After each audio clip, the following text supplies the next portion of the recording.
nggak bisa dipakai SMA yang Di luar di negeri. Australia, apa yang di Singapura dan di Pak Australia. Subhan, kalau orang-orang seperti Pak Subhan ini semua tampil di publik ini rusuh Republik ini. Saya mau Saya jelaskan. memiliki bukti itu seterang ibu ngelihat Monas itu ada di Ya. Jakarta. Ini saya ajarin nih Pak Subhan supaya jangan salah. Biar Pak Subhan belajar nih. Jadi ijazah Gibran itu kerjasama MD Singapura dengan Bradford Inggris itu. Harusnya kan dilawan tuh putusan Tun itu. Nah, saya nggak ngelawan. Itu tadi Pak Subhan juga merekayasa itu. Itu ditolak itu. Ayo Karena Pak di sini David, kita masuk ke boleh, gelanggang itu siap, Pak. menjadi Boleh, interven. kita layani. Tahan. Calon wakil presiden yang kebetulan lagi rame dibicarakan itu, saya lihat, oh kok nggak cocok menurut saya. Bahwa yang saya gugat ini, sekolahnya SMA itu 2 kali. SMA-nya 2. SMA-nya 2, dibikin oleh laporan KPU itu 2 kali. Di mana, Yang satu diselenggarakan di Singapura, yang satu lagi diselenggarakan di Sydney. Australia. Nah, kedua sekolah ini nggak tahu kok disebut SMA oleh KPU, oleh pengumuman KPU itu. Nah, apakah sekolah SMA yang di Singapura dan SMA yang di Australia ini sederajat bukan? Menurut saya itu bukan sederajat. Sekolah lain yang sederajat itu disebut ada SMA, ada Aliyah, ada SMK. Nah, maksudnya sekolah lain yang sederajat adalah ya sederajat SMA, sederajat Aliyah, bukan di luar negeri. Karena kalau di luar negeri itu ada cara sendiri, namanya penyetaraan, dan itu wewenangnya Kementerian Pendidikan. Saya baca juga itu, apa kewenangan yang dikeluarkan oleh kementerian itu, ternyata penyetaraan terhadap ijazah hasil pendidikan luar negeri itu untuk pendidikan selanjutnya pada sistem pendidikan di Indonesia. Jadi artinya clear bahwa syarat itu nggak bisa dipakai SMA yang di luar negeri. Australia, apa yang di Singapura dan di Australia. Clear nggak bisa dipakai itu. Makanya saya uji ke pengadilan negeri pusat. Pak Subhan ini kan katanya orang hukum ya, katanya orang hukum. Tetapi memahami hukum ini dengan kacamata kuda ya, tidak komprehensif. Minta maaf Pak Subhan. Kalau orang-orang seperti Pak Subhan ini semua tampil di publik ini rusuh Republik ini. Saya mau jelaskan pertama gini, izin. Syarat menjadi presiden dan wakil presiden, coba baca di UUD NRI hasil amandemen pasal 6 dan pasal 6A. Itu clear pertama ya. Pasal 6 itu ayat 1 itu warga negara Indonesia asli yang kewarganegaraannya tidak pernah pindah lah gitu poinnya. Pasal 2 itu turunan-turunan dari itu diatur dengan mekanisme undang-undang. Pasal 6A ya, itu tadi pasal 6. Pasal 6A itu ayat 1 pasangan presiden dan calon presiden itu satu pasang. Ya, nggak bisa dipisah. Yang kedua, mekanismenya diatur dengan undang-undang. Itu dulu poin konstitusi kita. Kemudian turunan undang-undang itu ya, ini saya ajarin nih Pak Subhan supaya jangan salah. Undang-undang turunannya dari UUD 45 itu pelaksana pemilu itu Undang-Undang Pemilu nomor 7 tahun 2017. Biar Pak Subhan belajar nih. Tadi sudah disebut di pasal 169 sekian banyak syarat-syarat administrasi itu salah satu syaratnya di ayat R ya, ayat R kecil itu tadi sudah dijelaskan. Minimal atau pendidikan itu serendah-rendahnya atau minimal SMA atau madrasah atau yang sederajat. Nah, ini yang penting ini 18 ayat 3 yang Bapak nggak baca. Baca baik-baik Pak. 18 ayat 3 itu ada pengecualian ya di PKPU itu. Pengecualian kalau lulus dalam negeri itu tidak perlu keterangan, cukup ijazah dilegalisir. Baca nanti, ulang-ulang baca nih 18 ayat 3 Pak. Kalau lulusan luar negeri Pak, nah lulusan luar negeri itu bunyi di situ ya. Jadi itu harus butuh keterangan. Nah, keterangan yang disodorkan oleh Gibran itu ada SK. Ada SK Pak, nanti Bapak baca. SK Kementerian Ristek dan Pendidikan Tinggi itu dikeluarkan oleh Dirjen Pembelajaran dan Kemahasiswaan. Itu mengkonfirmasi ijazah yang setara itu yang karena dibunyi tadi Undang-Undang Nomor 7 2017 ayat 169 itu yang sederajat. Nah, itu tugasnya Kementerian Dikti mengeluarkan legalitas bahwa itu sederajat. Makanya Pak Suban baca baik-baik itu semua data KPU. Kalau perlu Bapak minta secara formal, KPU akan memberikan ya dengan catatan seizin yang bersangkutan, seizin Gibran. Saya memiliki bukti itu seterang ibu ngelihat Monas itu ada di Jakarta. Oke. Kenapa saya bilang gitu? Karena ini buktinya undang-undang dan peraturan KPU. Dan pengumuman riwayat pendidikan yang oleh KPU juga. Dan itu hampir semua orang bisa akses itu. Semua warga negara bisa mengakses itu. Jadi buktinya itu seterang itulah.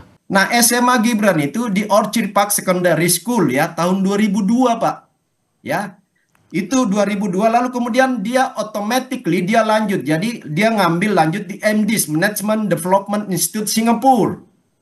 Ya, tamat 2007. Nah, itu kerjasama dengan Bradford, Inggris. Jadi ijazah Gibran itu kerjasama MDiS Singapura dengan Bradford, Inggris. Itu gelarnya adalah BSc, Bachelor Science. Karena jurusan yang diambil itu kaitan dengan sains. Saya jelaskan juga nih dikit Pak Suban. Lulusan luar negeri itu yang setara saat itu ada 3 gelarnya Pak Suban ya. 1 BA, Bachelor of Art. Kalau dia ilmu-ilmu humaniora, sosial ya, dan lain-lain. Dia BSc kalau ilmu-ilmu teknik ya, matematik, sains, teknologi. Nah, ini yang keluar ijazahnya Gibran. Ada lagi 1 gelar Pak, BFA, Bachelor of Fine Arts. Kalau ilmu-ilmunya seperti desain grafis ya, ilmu pertunjukan, film. Nah, itu clear. Kemudian yang Bapak bilang tadi dari Singapura, dari Australia itu UTS. Di UTS ya. Di UTS University Teknologi Sydney. Itu clear. Itu hanya pelengkap. Jadi gini, syarat minimal itu sudah dilampaui Gibran. Jadi nggak perlu persoalkan ijazah SMA karena syarat yang dimajukan Gibran itu ijazah S1 dari Bradford, Pak. Otomatis di dalam memahami hukum itu kalau mau mempersoalkan ijazah di atasnya karena tadi standar minimal dilampaui standar minimal itu oleh Gibran. Jadi gini, kalau Bapak lamar kerja, Bapak ajukan nggak ijazah SD, SMP, SMA? Enggak kan? S1 aja yang diajuin. Seperti itu memahami hukum Pak Suban ya, supaya ini nggak bikin rusuh di Republik ini, baik. Pak. Sebelum saya ke PN, itu saya udah gugat Pak ke TUN, Pak. Sudah ada gugatan ke Petun. Oh iya, dan itu strategi saya untuk mengunci bahwa di TUN memang di NU Pak dikenal proses dismisal. Alasannya saya tidak cukup waktu dengan batasan waktu 90 hari. Nah, itu saya buat kunci Pak, saya nggak ngelawan putusan itu. Harusnya kan dilawan itu putusan TUN itu. Nah, saya nggak ngelawan, saya biarkan aja dengan begitu ingkrah. Berarti tidak ada peluang lagi saya ke TUN.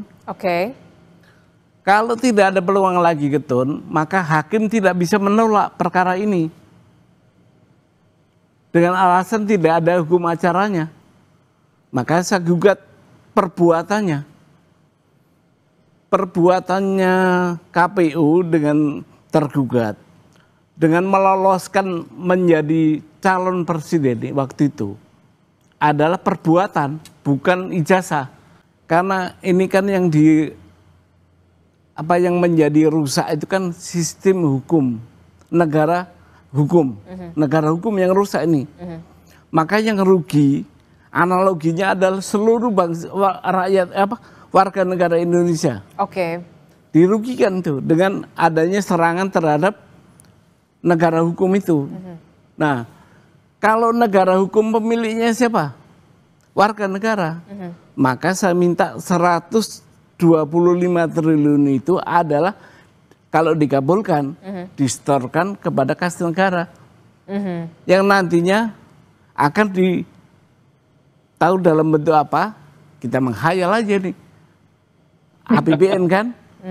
Nah itu relasinya. Kalau uang 125 triliun dibagi ke seluruh warga negara Indonesia yang saat ini jumlahnya sekitar 285 juta, maka satu orang kita akan kebagian 450.000. Kecil kan? Kecil itu Bu. Harusnya saya tadinya mau minta UMR lah.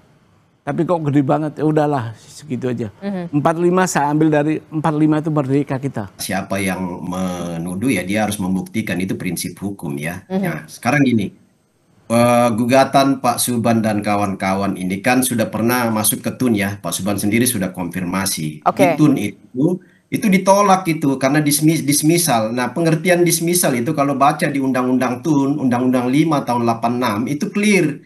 Kenapa dismisal? Salah satunya itu misalnya tidak layak karena tidak memenuhi persyaratan dokumen, bukti, administrasi, nggak layak.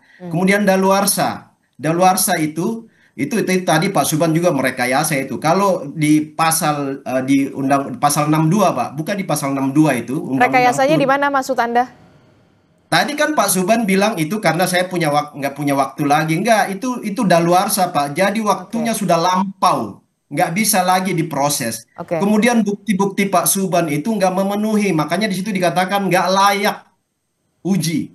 Ditolak. Itu masuk di dismisal. Pasal 62 nanti dibaca aja. Nah itu yang pertama. Jadi kemudian yang kedua.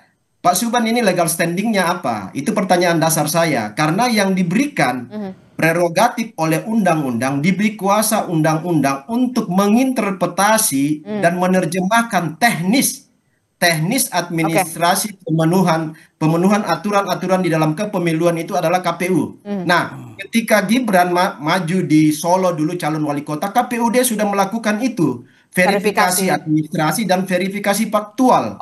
Di KPU pusat maju sebagai cawapres juga KPU sudah melakukan itu. Jadi ada verifikasi administrasi, ada verifikasi faktual lapangan.